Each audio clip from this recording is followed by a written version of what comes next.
నెలలు బారిన నేలలు వాస్తవం, కరెంటీ అని మాట వాస్తవం, 14 లక్షల వలసలు వాస్తవం. అధ్యక్ష, ఇవన్నీ కాంగ్రెస్ పాలనకు తార్కాణాలు అధ్యక్ష, నేను చెప్పడం లేదు అధ్యక్ష. ఎవరో కాదు అధ్యక్ష, గౌరవ ముఖ్యమంత్రి రేవంత్ రెడ్డి గారు మాట్లాడిన రికార్డు అసెంబ్లీలో. అధ్యక్ష, కాంగ్రెస్ పరిపాలన గురించి గౌరవ ముఖ్యమంత్రి రేవంత్ రెడ్డి గారు మాట్లాడిన మాటలు వారి మాటలు చెప్తా అధ్యక్ష.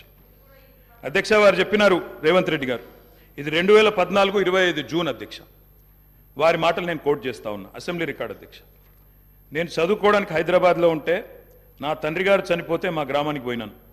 పద్ధతి ప్రకారం దాన సంస్కారాలు అయిన తర్వాత స్నానం చేసి ఇంటికి పోవాలి. ఎండాకాలం వస్తే ఏ బావిలో కూడా రోజుల తరబడి ఈత కొట్టినామో ఆ బావి ఎండిపోయింది. బోర్ దగ్గర పోయి స్నానం చేద్దాం అనుకుంటే కరెంట్ లేదు. నాకున్న పరిచయాలతో కరెంటే ఇస్తే బోర్ల నుంచి నీళ్ళు వస్తలేవు. స్నానం చేయవలసిన సమయంలో నెత్తి మీద నీళ్లు చల్లుకొని ఇంటికి వచ్చినాం అధ్యక్ష. తెలంగాణ ప్రాంతం నిర్లక్ష్యం కావడానికి కారణం కాంగ్రెస్ పాలకులన్న విషయం ఇప్పుడు అర్థమైంది అధ్యక్ష. ఇది నేను కాదు అధ్యక్ష, రేవంత్ రెడ్డి గారు చెప్పిన మాట. మీ ముఖ్యమంత్రి గారే చెప్పినారు అధ్యక్ష, నేను చెప్పడం కాదు.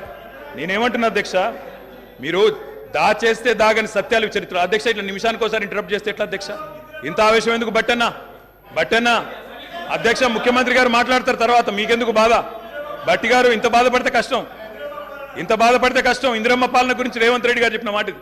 ఇంకా చాలున్నాయి రేవంత్ రెడ్డి గారు చెప్పిన మాటలు, చెప్పమని చెప్తా అధ్యక్ష. This is not right sir. అధ్యక్ష, you have to come to my rescue. This is not right అధ్యక్ష. ఇదేం అధ్యక్ష? అధ్యక్ష, సీఎం గారు సమాధానం చెప్తారు అధ్యక్ష. ఎన్నిసార్లు ఇస్తారు సార్? మరి మేము కూడా లెక్క చూడాలా? 39 మందికి అధ్యక్ష, మనం తెలంగాణ రాష్ట్ర శాసనసభలో మాట్లాడుతూ ఉన్నాం. ఆనాటి ఉమ్మడి ఆంధ్రప్రదేశ్ శాసనసభ వ్యవహారాలు కాదు, ఆనాటి ఉమ్మడి ఆంధ్రప్రదేశ్ శాసనసభ కాదు. ఇది ప్రత్యేక తెలంగాణ రాష్ట్ర శాసనసభ. ఈ శాసనసభ ఈ రాష్ట్రానికి సంబంధించి 2014 జూన్ 2 నుంచి మొదలైంది. 2014 నుంచి ఈ రాష్ట్రంలో తీసుకున్న చర్యలు, జరిగిన ఖర్చులు, చేసిన అభివృద్ధి, రాష్ట్ర ప్రజల ఆకాంక్షలు, వాటి గురించి మనం మాట్లాడుకోవాలి. గతం అంతా బాగాలేదనే కదా అందరు కలిసి కొట్లాడి ఏకగ్రీవంగా తీర్మానం చేసి తెలంగాణ రాష్ట్రం ఇంకా అది చూపించి నేను వాళ్ళతో పోటీ పడతా అంటే నువ్వు కూడా వాళ్ళతో పోటీ పడితే నువ్వు కూడా అట్టే పో. మరి ఏడెందుకు తెలంగాణ రాష్ట్రం గురించి మాట్లాడుతుంది సార్?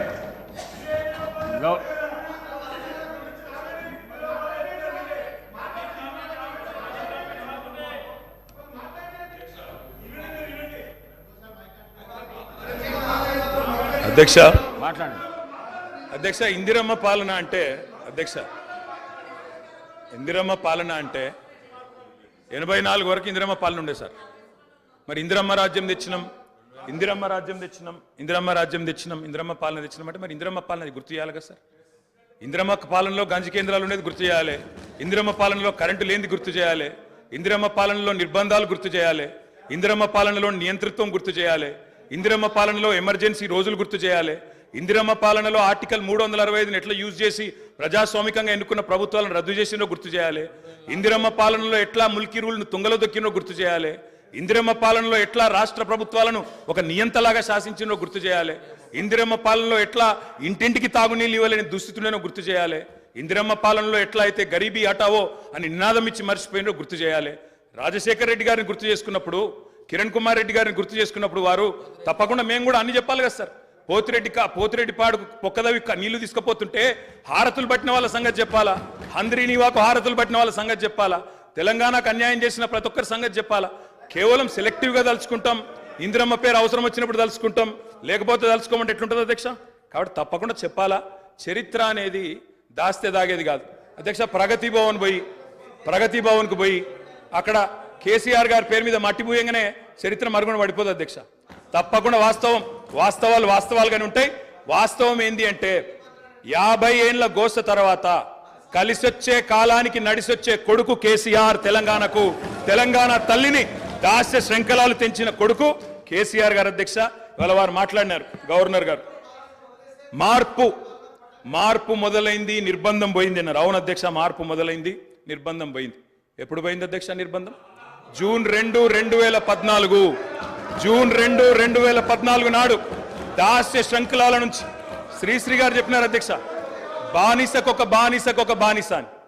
దరిద్రం ఏంటంటే అధ్యక్ష, దరిద్రం ఏంటంటే గతంలో మనల్ని పీడించిన వాళ్ళు పోయినారు, కానీ వాళ్ళ పేర్లు తలుచుకునే వాళ్ళు ఇంకా అక్కడే ఉన్నారు అధ్యక్ష. అది బానిసకొక బానిస అంటే కదా అధ్యక్ష. అధ్యక్ష ఇంకొక మాట చెప్పాలి అధ్యక్ష. అధ్యక్ష ఈరోజు గత 10 ఏళ్ళని మాట్లాడుతున్నాను. చెప్తాం అధ్యక్ష.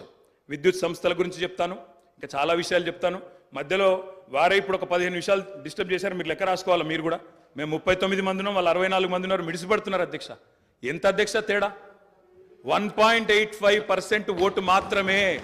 1.85%. అధ్యక్ష ఈ రకమైన మిడిసిపాటు మంచిది కాదు. గౌరవ కేటీఆర్ గారు, సబ్జెక్ట్ డీవియేషన్ కాకుండా నేనేం అవ్వలేదు సార్, ఆయన చెప్పిన దానికే చెప్తున్నా. మిమ్మల్ని అక్కడ కూర్చోబెట్టారు అంటే చెప్తున్నా అధ్యక్ష.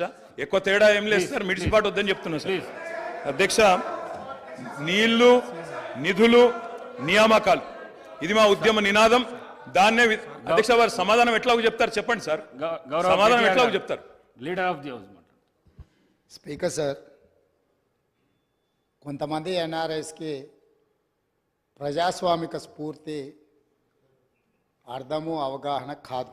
మనం ప్రయత్నం చేసినా కూడా వారు తెలుసుకునే ప్రయత్నం చేయరు. ప్రజాస్వామ్యంలో 49కి 0 వాల్యూ ఉంటుంది, 51కి 100% వాల్యూ ఉంటుంది. ఎందుకంటే 51% ఓట్లు, 51% నెంబర్ ఉన్న వాళ్ళు ప్రభుత్వాన్ని ఏర్పాటు చేస్తారు. 49% ఉన్నవాళ్ళు ప్రతిపక్షంగా కూర్చొని ప్రభుత్వం తీసుకునే పరిపాలనలో నిర్ణయాలను, శాసనాలను సహేతుకంగా విశ్లేషించి సలహాలు, సూచనలు ఇస్తారు. సలహాలు, సూచనలు ఒకవేళ ప్రభుత్వము పెడచెవిన పెడితే నిరసనలు, ధర్నాలు, రాస్తారోకలు చేస్తారు. అవసరమైతే ఆమరణ నిరాహార దీక్షలు చేసిన కూడా సందర్భాలు ఉన్నాయి. ఆ స్పిరిట్ను తీసుకోవాలి తప్ప వాళ్ళు 64 ఉన్నారు, మేము 39 మంది ఉన్నాం, మేము అచ్చోసిన ఆంబోతుల్లాకున్నాం, మేము పోడియంలోకి వచ్చి కుస్తీలు కొట్లాడతాం, ఈ రకమైన భాష వారి గౌరవానికి కానీ ఈ సభను నడిపించుకోవడానికి కానీ సహకరించదు. రెండవ అంశం, పదే గత పాలన గురించి, గత ప్రభుత్వాల గురించి మాట్లాడుతున్నాను. సరే, వారు ఏం మాట్లాడతారో మొత్తం విన్నాక రిప్లై చేద్దాం అనుకున్నాను. కాకపోతే నా రిప్లై కోసం వారు తహతహలాడుతున్నారు. గత పాలనలో యూత్ కాంగ్రెస్ వైస్ ప్రెసిడెంట్గా కల్వకుంట్ల చంద్రశేఖరరావుకు అవకాశం ఇచ్చిందే కాంగ్రెస్ పార్టీ.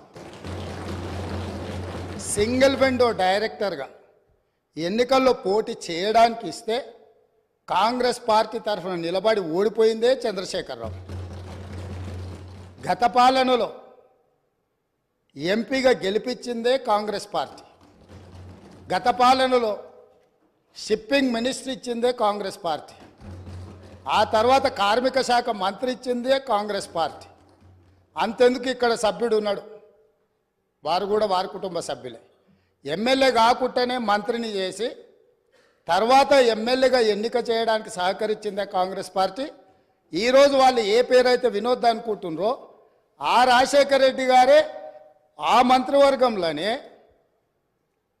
గత ఆర్థిక శాఖ మంత్రి, సిద్దిపేట ఎమ్మెల్యే గారు ఎమ్మెల్యే పదవి లేకుండా మంత్రిగా ప్రమాణ స్వీకారం చేసిండ్రు. రాజశేఖర రెడ్డి గారి నాయకత్వమే ఈ దేశానికి బలమైన నాయకత్వం అని అందులో పనిచేసిండ్రు. మూడవది, పోతిరెడ్డిపాడు పొక్క పెద్దది చేసినప్పుడు కీర్తిశేషులు నాయన్ నరసింహారెడ్డి గారు కడప జిల్లా ఇన్ఛార్జ్ మినిస్టర్. ఆ రోజు కొట్లాడింది పోతిరెడ్డిపాడు మీద కీర్తిశేషులు పి జనార్దన్ రెడ్డి గారు. పోతిరెడ్డిపాడు పొక్క పెద్దది చేసినప్పుడు ఇక్కడ ఉన్నోళ్ళు ఎవరు ప్రాణత్యాగాలు చేస్తామని ఎవరు కొట్లాడలే, ఎవరు మాట్లాడలే.